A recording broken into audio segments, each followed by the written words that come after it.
Good evening and welcome to today's contribution of the 100 Days of Shakespeare. It's day 20! We are 1/5 of the way through, which is super exciting, so thanks for being here. My name is Paul Adams from Small Crown Productions, and I'm taking part in the 100 Days of Shakespeare event. So if you're not sure what that is, you can either click this link, which I will link back to video 1, just explaining what it is, or if you want, you can just head to the link in the description, which will also take you to the Facebook group where you can access the resources that others are sharing and tap into what's going on there. So, and it's free to join. You can come and participate if you want, or just come and purely access the resources that people are collating in that group. So you can work it at your own pace or whatever it is that you want to do. So we are tonight continuing on with a look at some of the writing structures that we find in Shakespeare. And so tonight we are looking at, and I can just pull it up. There it is. No, there it is. Yes, assonance. So last video we looked at alliteration. If you haven't looked at that one, I'll link that up here so you can go and check that out. But tonight we're going to have a quick look at assonance and dig through that a little bit. So what is assonance? Well, assonance is the rhyme in which the same vowel sounds are used with different consonants. That's important in the stressed syllables of the rhyming words. So unlike alliteration, now we know from the other video, and if you don't, then check it out, there are two types of alliteration. Well, there's probably more than that, but the two that we touched on were the consonant-based alliteration and the vowel-based alliteration. So alliteration is with those sounds, whether they are consonant sounds or vowel sounds, placed at the beginning of the word. So you might have Peter Piper picked a peck of pickled peppers, or you might have awkwardly awaking from an awful awakening. I don't know. But those sounds are the first sounds of the words, and they're repeated throughout the sentence, the line. And assonance is the vowel sound, not at the start. So it's contained within the word. There are usually different consonants around the word, which means that they're generally different words. It's not just using the same word. It can be using the same word over and over, but that's rare. That's less used. But it's that repetitive sound, and we'll touch on that a little bit more in a moment. So what is the purpose of assonance? Well, much like alliteration, it's pleasing to us as people. It creates focus, and it can affect mood and tone and rhythm. And I didn't actually write it in there, but I did a little bit later, so we'll touch on that. So let's have a look. What does it mean that it's pleasing? Well, humans desire patterns. We seek the repeat. We love the repetition. We love patterns. And so when we're listening to something, that repetition stands out to us, and it gives us a sense of satisfaction. There's something about it that is great. It makes us feel good. But the other thing that it does is it creates focus. And so when our mind starts to hear that repetition of sound, it shows where our focus should flow. We start to hone in on what that sound is, and it starts to help us focus on that content, and we start to see it a little clearer or hear it a little clearer. And so it's a really powerful tool that can help us create focus, because often when used correctly and used well, it's so different to what is around it that it helps it stand out. Now, the other thing it can do is it can affect mood, tone, and rhythm. So similarly to using alliteration with long and short sounds, consonant plosives, and continuant sounds, our vowel sounds can be short or long. So you might have the I sound of pick and pike. Well, that's an I sound, but pick, stick, trick, they're short sounds, that I sound. Whereas you might have an oo sound, like the moving cow did moo, so that oo is a long sound. And you can shorten it, but it doesn't matter how much you shorten it, it still feels long. Ooh, it still feels long. So we can create this rhythm, a faster rhythm using short vowel sounds, or a longer rhythm using the longer continuant type of sounds. And so one of the best examples in modern writing is Dr. Seuss. Dr. Seuss is amazing in using alliteration and assonance throughout his work. And so this is a piece from Fox in Socks. So, look sir, Mr. Knox sir, let's do tricks with bricks and blocks sir, let's do tricks with chicks and clocks sir. So that I sound and the O sound that he introduces, and then if you read through, it goes more into the O sound that he uses, and he flows through these assonance sounds as he's creating this work, and it's tremendous. Now, there is another place in the modern world where we see assonance used really, really, really well, and that is in rap music.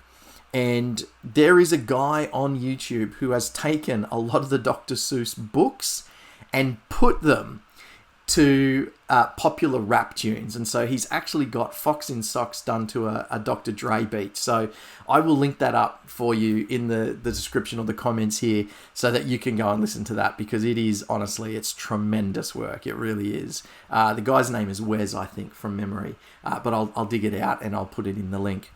So let's have a look at a couple of examples that I've just thrown together myself. Caught the guffaw of the oarsman's poor form. So that oar sound. Caught guffaw of the oarsman's poor form.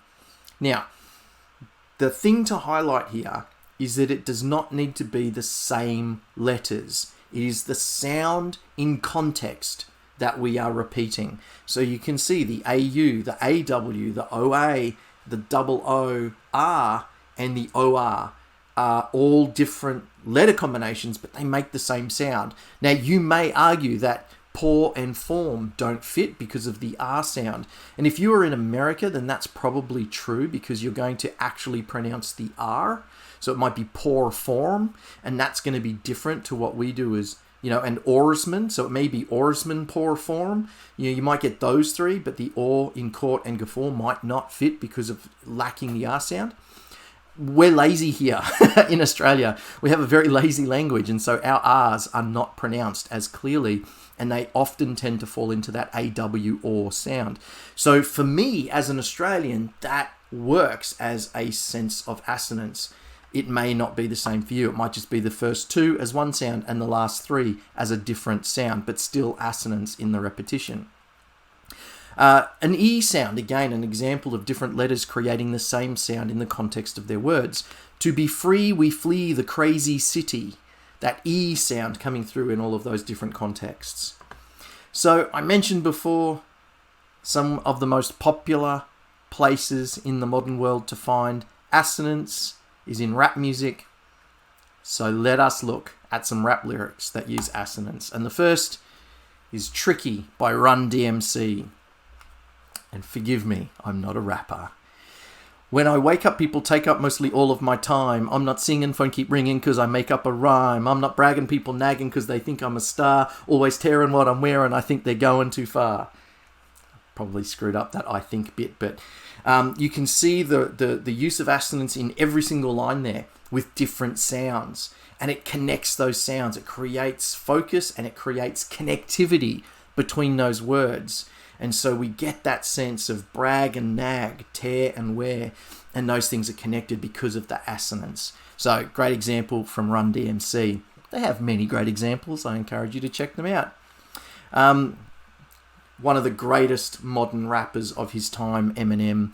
Now, you'll see on here, I've got double E after C and double E after the V in MTV. That's purely to highlight the sound so that rather than it being the S and the V sound that's creating the assonance here, it's just the trailing E from those letters that is playing on the assonance in these lines. So that's why I've added the double E in there, just to highlight the sound for the assonance sake. So let's do this. Forgive me, I'm not a rapper. So the FCC won't let me be or let me be me, so let me see. They try to shut me down on MTV, but it feels so empty without me. Na na na na na. And it goes on. Let's not get a copyright strike. So that E sound is being used throughout all four lines in this bit of text, which I think is tremendous. And again, when you hear him do it, it's obviously much better. But the strength of that E sound coming through, it's just, you cannot escape it. You can't miss it. It's just so powerful. Now, this next example is actually also from Eminem. And I just wanted to highlight this because, again, we've got the A sound in these first two lines being repeated 3 times across the 2 lines. His soul's escaping through this hole that is gaping, this world is mine for the taking. And then it goes into this third line. And I love this because this plays on pronunciation. So much like us Australians being lazy with our R's, this plays on the pronunciation of order from where he's from, his own personal dialect. And whether that's a rap thing, cutting it down, or whether that's just from where he is in the world and the way that they say it, I think it's more about his particular pronunciation. He is playing on the specific sound of the way he says this word. Make me king as we move toward a new world order.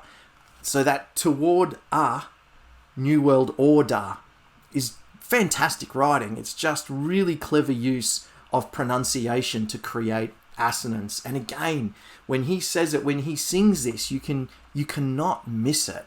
It's just so clever. So, and finally, probably one of my all-time favorite rap bands.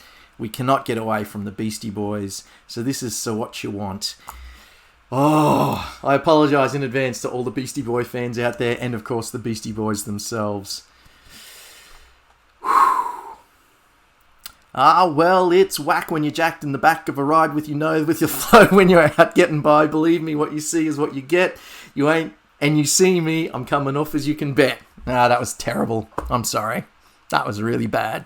But you get the idea. So again, this use of repetitive vowel sounds, and we've got an interesting thing here because we've got the first line with 3, the second line with 2, the third line with 3, the second line with 2. So you can see that interplay happening throughout there as well. So let's have a look at a couple of examples of assonance in Shakespeare's work.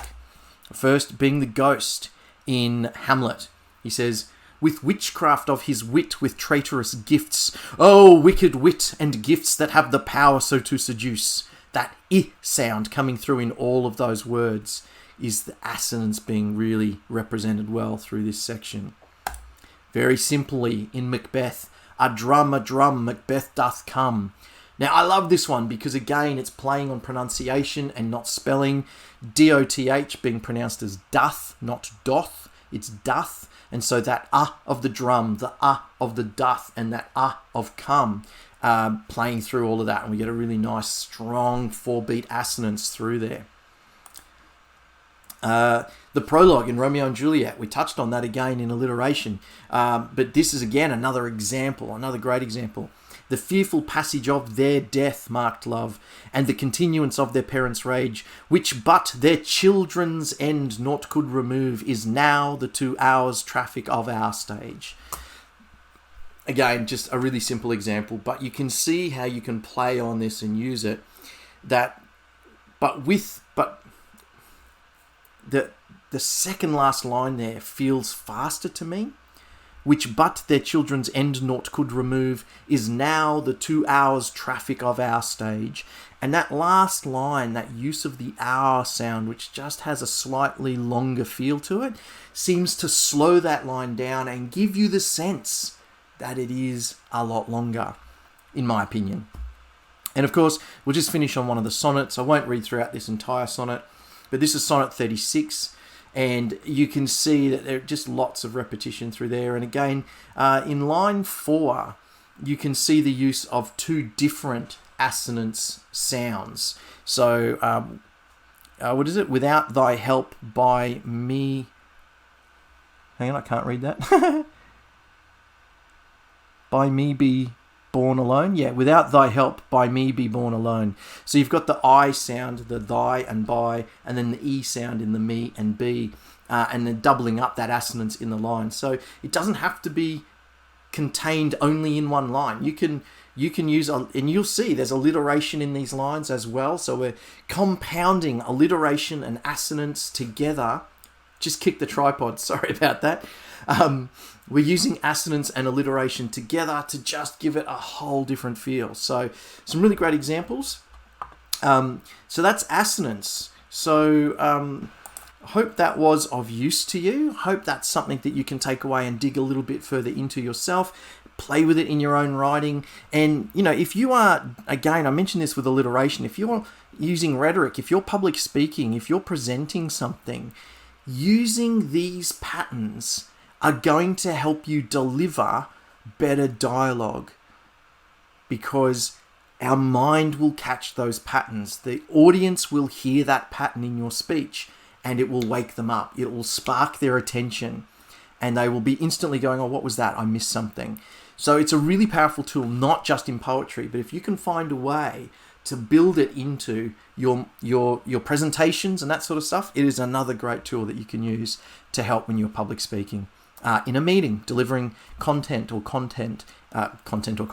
delivering information in meetings at work, that kind of thing as well, or school, if that's where you're from. So there we go. A whole bunch of examples there. Hope you can get something useful out of that for yourself. It would be great if you could give this video a like, subscribe to the channel, and of course, check out some of these other videos that will appear on the screen here and dig a little bit further into Shakespeare. Thanks so much. I will see you on the next one.